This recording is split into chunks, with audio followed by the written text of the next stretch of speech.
হরতাল অবরোধ নিয়ে ফেব্রুয়ারিতে মাঠে নামবে আওয়ামী লীগ।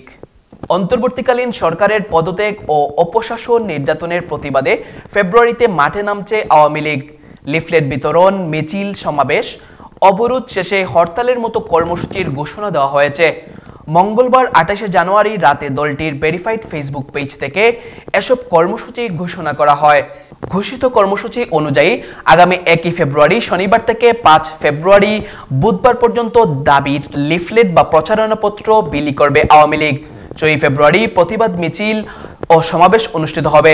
১০ ফেব্রুয়ারি অনুষ্ঠিত হবে বিক্ষোভ মিছিল ও সমাবেশ। আর ১৬ ফেব্রুয়ারি অবরোধ এবং ১৮ ফেব্রুয়ারি দেশব্যাপী সকাল সন্ধ্যা সর্বাত্মক কঠোর হরতাল কর্মসূচি ঘোষণা করা হয়েছে। প্রেস বিজ্ঞপ্তিতে আন্তর্জাতিক অপরাধ ট্রাইব্যুনালে শেখ হাসিনা সহ অন্যান্যদের বিরুদ্ধে হত্যা মামলা সহ অন্যান্য মামলা প্রত্যাহার এবং প্রহসনমূলক বিচার বন্ধেরও দাবি জানানো হয়েছে। প্রেস বিজ্ঞপ্তিতে শেখ হাসিনাকে প্রধানমন্ত্রী উল্লেখ করা হয়েছে।